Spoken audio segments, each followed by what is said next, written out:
بسم الله الرحمن الرحيم. تنزيل الكتاب من الله العزيز الحكيم. إنا أنزلنا إليك الكتاب بالحق فاعبد الله مخلصا له الدين. ألا لله الدين الخالص والذين اتخذوا من دونه أولياء ما نعبدهم إلا ليقربونا إلى الله زلفى إن الله يحكم بينهم فيما هم فيه يختلفون. إن الله لا يهدي من هو كاذب كفار. لو أراد الله أن يتخذ ولدا لاصطفى مما يخلق ما يشاء سبحانه هو الله الواحد القهار.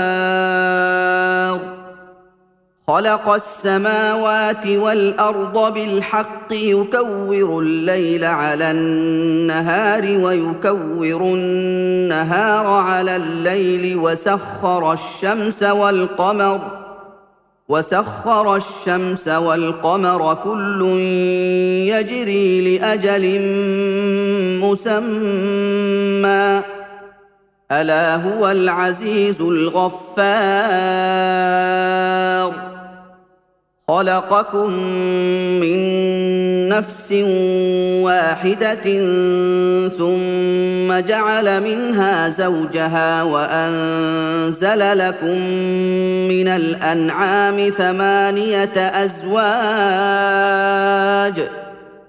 يخلقكم في بطون أمهاتكم خلقا من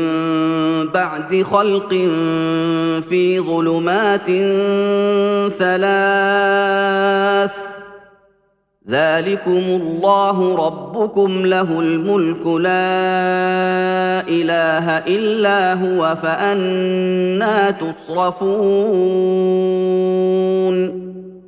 إن تكفروا فإن الله غني عنكم ولا يرضى لعباده الكفر وإن تشكروا يرضه لكم ولا تزر وازرة وزر أخرى ثم إلى ربكم مرجعكم فينبئكم بما كنتم تعملون إنه عليم بذات الصدور. وإذا مس الإنسان ضر دعا ربه منيبا إليه ثم إذا خوله نعمة منه نسي ما كان يدعو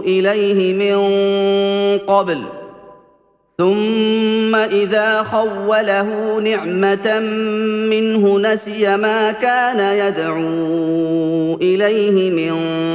قبل وجعل لله أندادا ليضل عن سبيله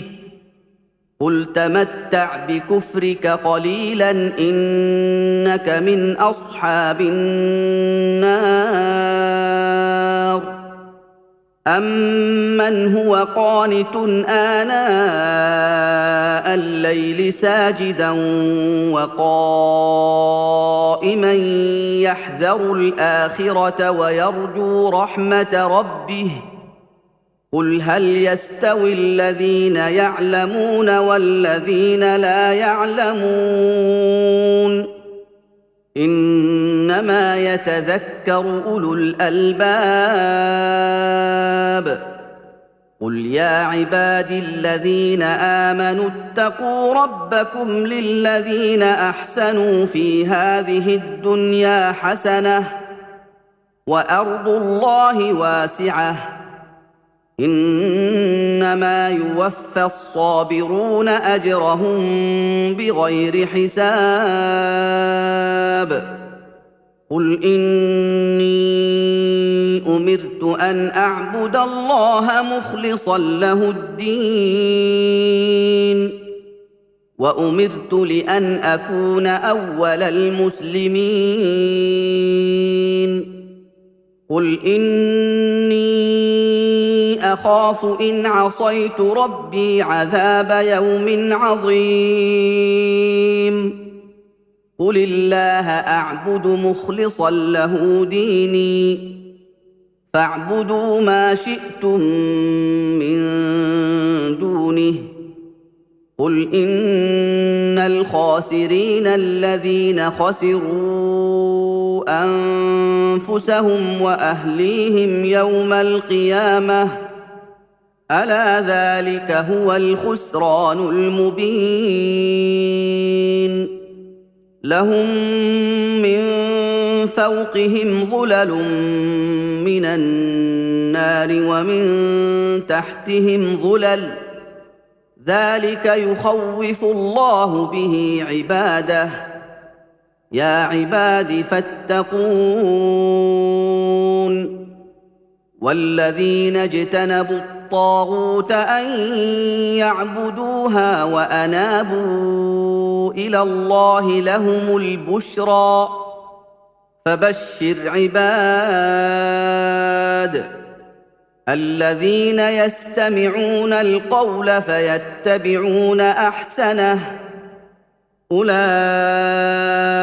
الذين هداهم الله وأولئك هم أولو الألباب أفمن حق عليه كلمة العذاب أفأنت تنقذ من في النار لكن الذين اتقوا ربهم لهم غرف من فوقها غرف مبنية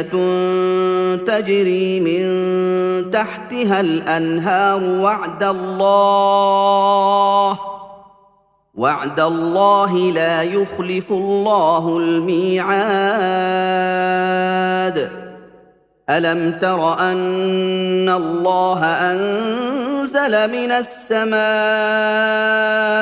ماء فسلكه ينابيع في الأرض ثم يخرج به زرعا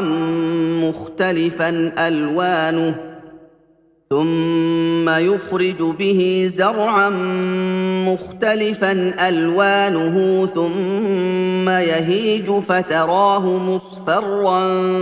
ثم يجعله حطاما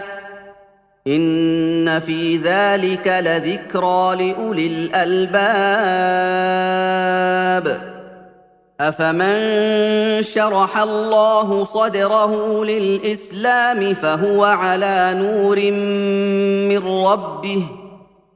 فويل للقاسية قلوبهم من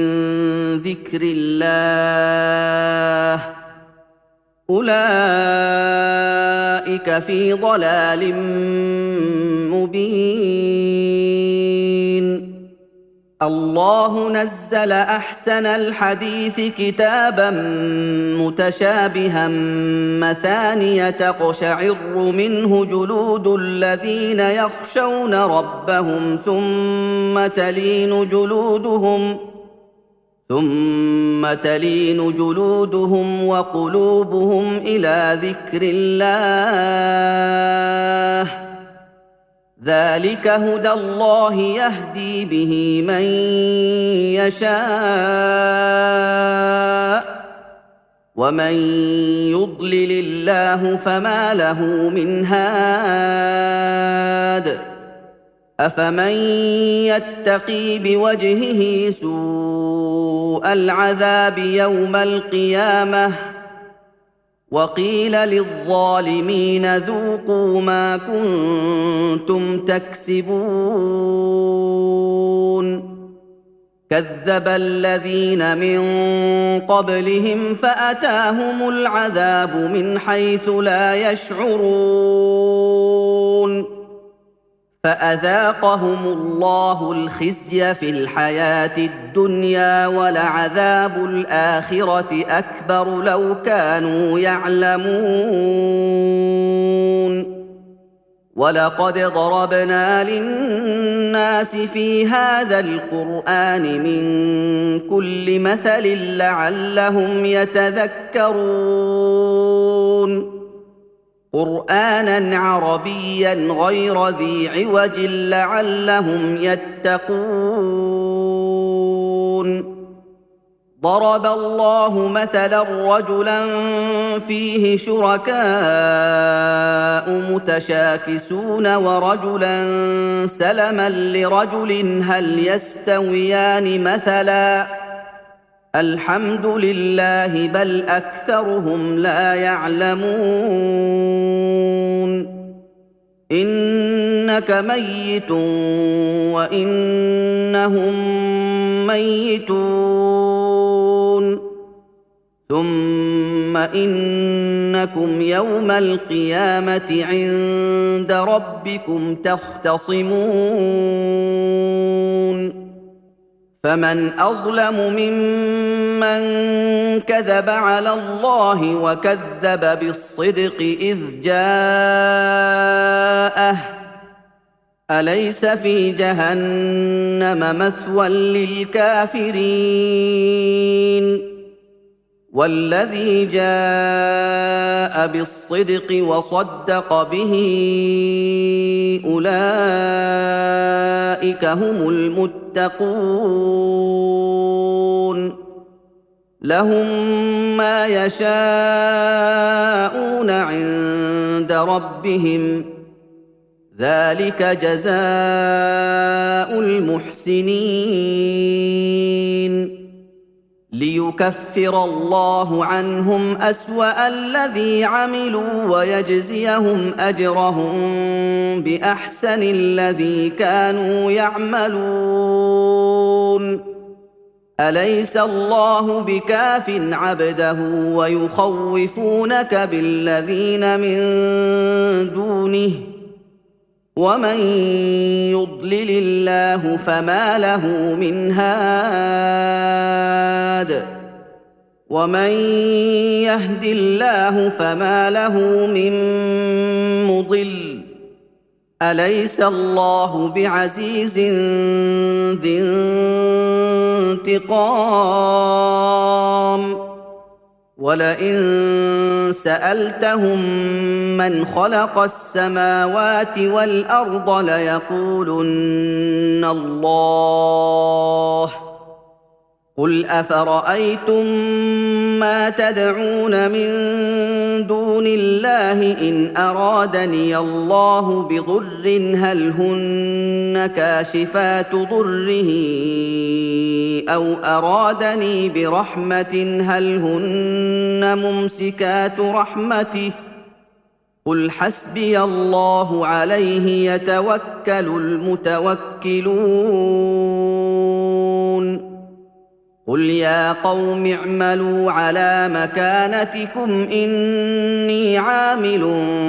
فسوف تعلمون من يأتيه عذاب يخزيه ويحل عليه عذاب مقيم إنا أنزلنا عليك الكتاب للناس بالحق فمن اهتدى فلنفسه ومن ضل فإنما يضل عليها فمن اهتدى فلنفسه ومن ضل فإنما يضل عليها وما أنت عليهم بوكيل الله يتوفى الانفس حين موتها والتي لم تمت في منامها فيمسك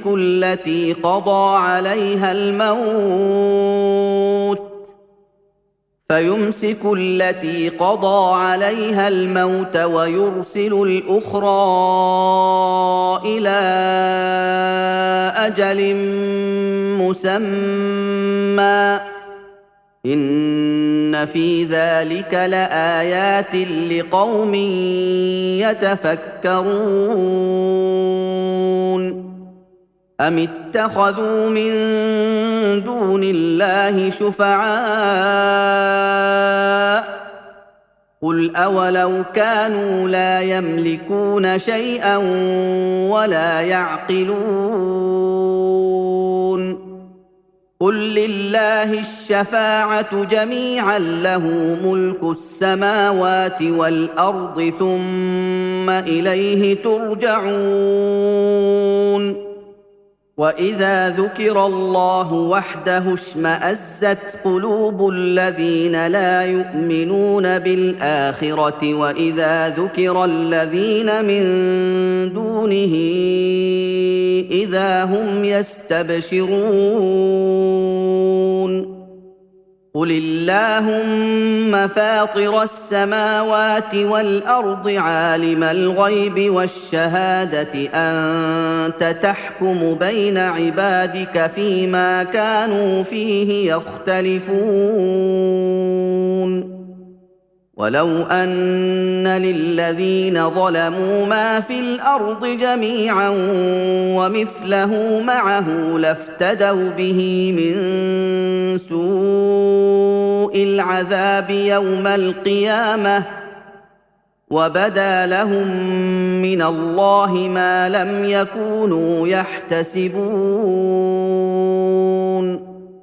وبدا لهم سيئات ما كسبوا وحاق بهم ما كانوا به يستهزئون فإذا مس الإنسان ضر دعانا ثم إذا خولناه نعمة منا قال إنما أوتيته على علم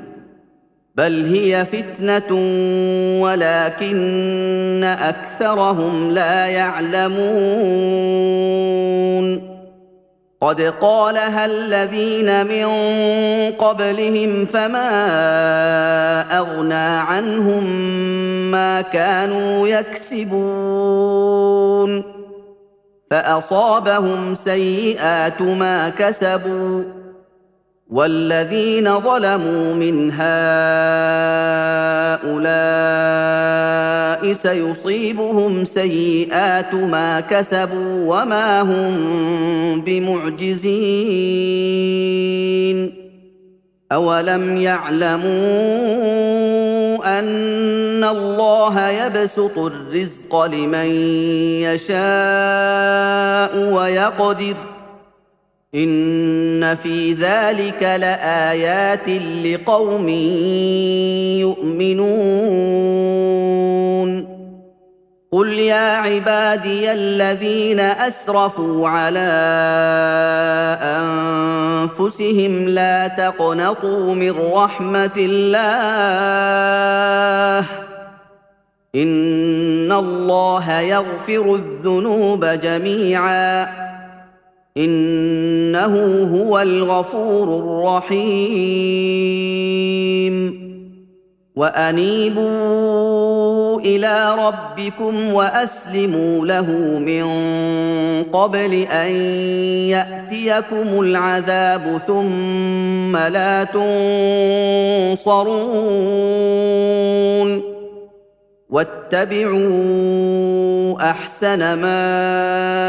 أنزل إليكم من ربكم من قبل أن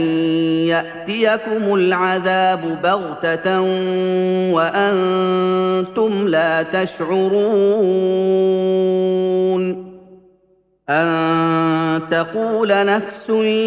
يا حسرتا على ما فرطت في جنب الله وإن كنت لمن الساخرين أو تقول لو أن الله هداني لكنت من المتقين أو تقول حين ترى العذاب لو أن لي كرة فأكون من المحسنين بلى قد جاءتك آياتي فكذبت بها واستكبرت وكنت من الكافرين ويوم القيامة ترى الذين كذبوا على الله وجوههم مسودة أليس في جهنم مثوى للمتكبرين وينجي الله الذين اتقوا بمفازتهم لا يمسهم السوء ولا هم يحزنون الله خالق كل شيء وهو على كل شيء وكيل له مقاليد السماوات والأرض والذين كفروا بآيات الله أولئك هم الخاسرون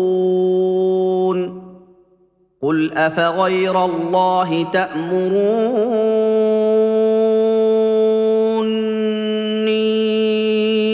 أعبد أيها الجاهلون ولقد أوحي إليك وإلى الذين من قبلك لئن أشركت ليحبطن عملك ولتكونن من الخاسرين بل الله فاعبد وكن من الشاكرين وما قدروا الله حق قدره والأرض جميعا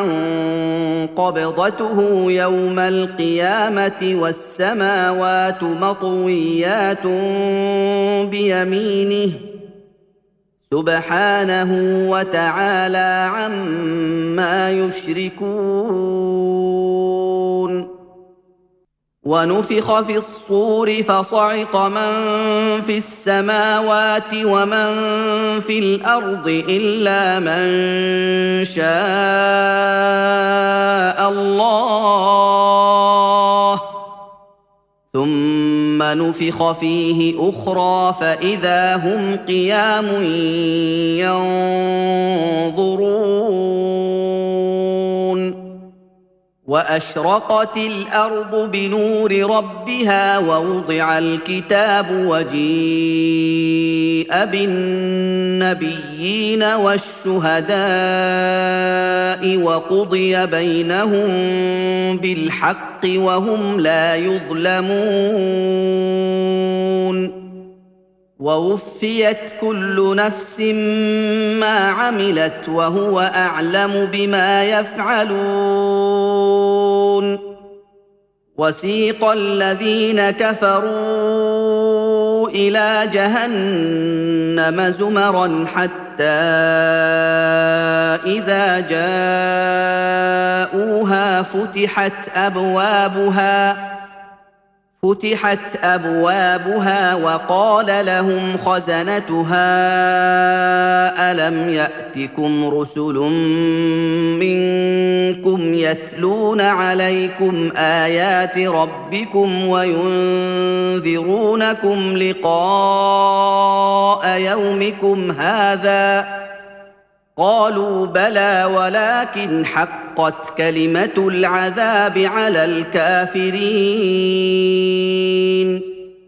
قيل ادخلوا أبواب جهنم خالدين فيها فبئس مثوى المتكبرين وسيق الذين اتقوا ربهم إلى الجنة زمرا حتى إذا جاءوها وفتحت أبوابها وقال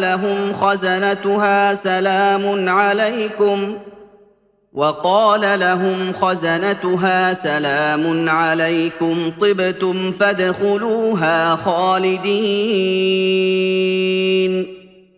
وقالوا الحمد لله الذي صدقنا وعده وأورثنا الأرض نتبوأ من الجنة حيث نشاء فنعم أجر العاملين وترى الملائكة حافين من حول العرش يسبحون بحمد ربهم وقضي بينهم بالحق وقيل الحمد لله رب العالمين